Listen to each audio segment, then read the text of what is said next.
I am a one child, so there are no siblings for me. सारे expectations मुझ पे रहते हैं कि यही जॉब करना है, यही डॉक्टर बन जाएगी, यही इंजीनियर करेगी, वैसे है। Like that I am not able to cope up with that. Like बहुत सारे एक्सपेक्टेशन रहते हैं। अब पोस्ट ग्रेजुएशन भी हो चुका है, तो it's like I am looking for jobs. They are expecting me to find in abroad as well as here. If I get that job in Bangalore, I got it actually, but they are not ready to send me. It's like they're binding me from all the four sides. They're not giving me opportunity to be independent. At the same time, they're expecting me to be independent. उसमें क्या होता है कि frustration, irritation आ जाते हैं उनके ऊपर भी और खुद के ऊपर भी। ज्यादातर इंडियन पेरेंट्स में ये प्रॉब्लम देखने को मिलेगी, बिकॉज यहाँ पर क्या होता है, जो पेरेंट्स होते हैं वो बहुत ही ज्यादा पोजेसिव होते हैं अपने बच्चों को लेकर के। ये एक मायने में अच्छा भी है और एक मायने में बुरा भी है। अच्छा क्यों है कि अगर कभी एक्चुअल में आपकी लाइफ में कोई भी प्रॉब्लम आई तो सबसे पहले जो आपके लिए एक सपोर्ट सिस्टम होगा या कोई अनकंडीशनली आपके लिए खड़े होंगे तो वो आपके पेरेंट्स हैं। ये इंडियन पेरेंट्स की खास बात है। वो ये नहीं कहेंगे कि नहीं तुम अब अपने आप हैंडल करो, अब तुम बड़े हो गए हो ना। Even if you are 40 years old और आपको कोई प्रॉब्लम हो गई तो आपके पेरेंट्स आपके लिए खड़े हैं उस वक्त भी। ये इंडियन पेरेंट्स की खास बात है। That is one.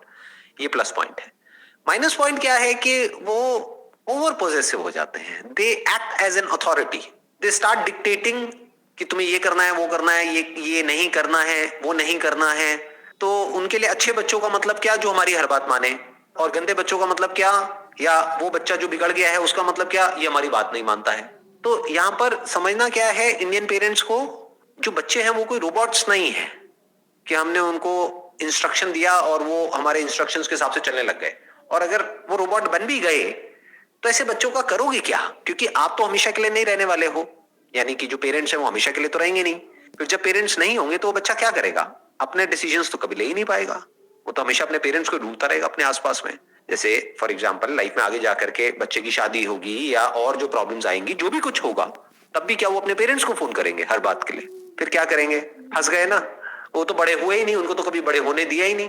बड़े कैसे होते हैं, स्ट्रगल करके, चैलेंजेस को फेस करके, अननोन टेरिटरी में जाकर के, कुछ ऐसा करके जो हमने पहले नहीं किया है, कुछ ऐसा करके जिसमें थोड़ा रिस्क हो, कैलकुलेटेड रिस्क हो, तभी तो ग्रोथ होती है। एक सेफ एनवायरनमेंट में ग्रोथ थोड़ी ना होती है, वो तो कैद होती है।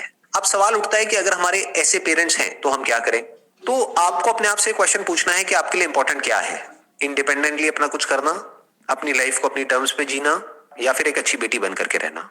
दोनों ऑप्शन है। अच्छी बेटी का मतलब क्या है पेरेंट्स के पॉइंट ऑफ व्यू से देखा जाए तो, जो हमारी बात माने। तो जैसे ही आप अपना कुछ करोगे, इंडिपेंडेंटली अपने कुछ ऐसे डिसीजंस लोगे जो आपके पेरेंट्स के डिसीजन से अलग है, तो आप एक बुरी बेटी हो, आप अच्छे नहीं हो।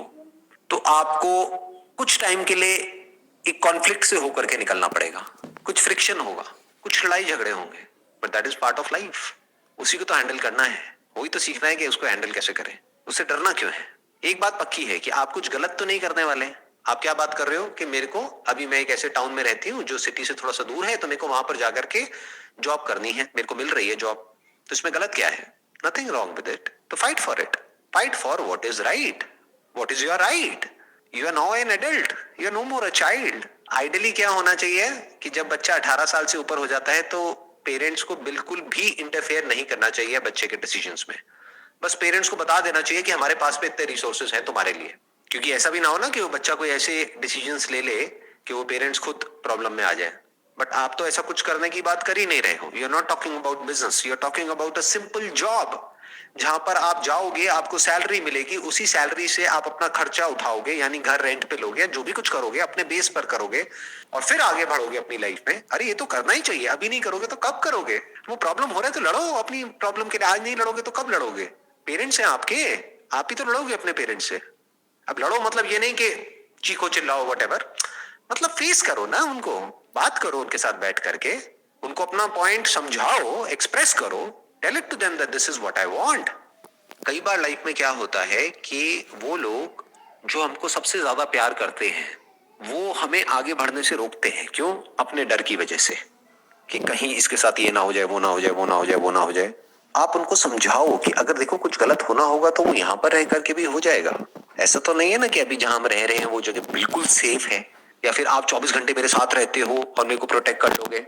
आप मेरे बॉडीगार्ड तो नहीं हो। तो अगर मैं वहां जाती हूँ और अपने बेस पर कुछ करती हूँ, at least I will have an experience in my life जिसके बेस पर मैं फ्यूचर में कभी भी इंडिपेंडेंटली कुछ भी कर सकते हो। अगर अभी आपको एक्सपीरियंस होगा ही नहीं, और सोचो कुछ टाइम में, जैसा टिपिकली इंडिया में होता है कि आपकी शादी हो जाएगी और फ्यूचर में कभी आपको जरूरत पड़ी इंडिपेंडेंटली कभी कुछ करने की, तो कैसे करोगे? अभी जो एज थी उसमें तो कभी कुछ किया ही नहीं।